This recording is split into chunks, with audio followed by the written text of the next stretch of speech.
Well,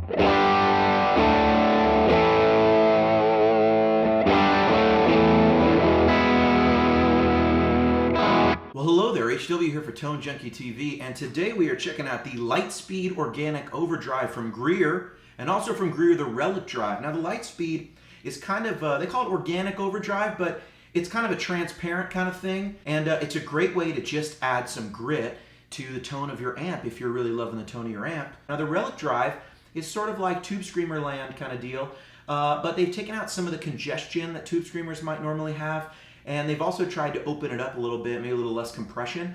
So if you're into Tube Screamers and you're into the sound of your amp, these two ought to be good for you. And today we are playing a Morgan DAG 15, kind of like a Top Boost AC 15 kind of deal. In just a second, I'm gonna have it mic'd up with an SM57 and a Cascade Fathead 2. I think together these three make a killer rig, and I may even try playing it live this weekend or the next. Let's check it out.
so a couple things that I noticed. The Lightspeed really leaves the sound of your amp alone.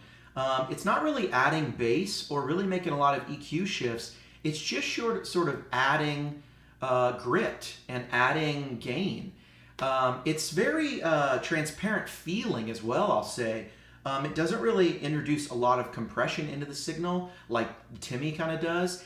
And it doesn't seem to sort of take over and actually apply an EQ like a King of Tone, which kind of adds some bass and just makes your amp feel kind of bigger and stuff. This thing really just makes me feel like I'm turning up a gain knob on my amp. It doesn't sound exactly like this amp turned up higher and higher and higher. And how could it do that? But it sounds like there's a gain knob and I'm just turning it up and it's leaving the amp EQ alone and everything. So I don't perceive I'm getting more bass or more treble or anything. I think the downside to that is usually as you bring up gain, you're going to want more mids. And so the Lightspeed, I think, is a really good drive to take you from clean to edge of breakup or edge of breakup really into overdriven territory. But what are you going to do when your sound gets harder and you want some more mid-range to really get that kind of harder rockin' tone? Well, that's exactly what the Relic Drive kind of does. It has a really great feel. I'd say it feels very Tube Screamer-like, but again, less compression. I think that's a real theme with these two drives. There's not a lot of compression being introduced. They don't feel over the top like drive pedals, if you know what I mean. And I hate to use the word amp-like, but all in all, they're just lower compression overdrives. The Relic, gives you that TS sort of mid-push, but it didn't really get too honky in a bad way. Now, sometimes that TS push is good, but I've always found that for rhythm stuff, sometimes it can be a little too overpowering. There can be a little too much compression in most Tube Screamer style boxes. And I think the Relic Drive kind of solves that problem. Really cool sort of sound when you stack them together, really getting most of your gain from this and then just pushing the front of it with the Relic Drive right here. Really, I think a killer combo. Hey Greer, do us a favor. Great drives, put these in the same box. They really seem to marry really well. And, they just seem like they go together to me. I feel like if this had just one power supply plug-in and we didn't have to put a cable in between, I'd probably leave it on the board all the time because I think this is a really great combo. The Lightspeed and the Relic Drive from Greer, killer stuff. Go check them out. As always, I recommend you get these things used on Reverb because you can have them there all day long and at some pretty good prices. Hey, guys, I got a lot more stuff coming up on the channel. Please subscribe and please tell your friends. And yeah, HW out.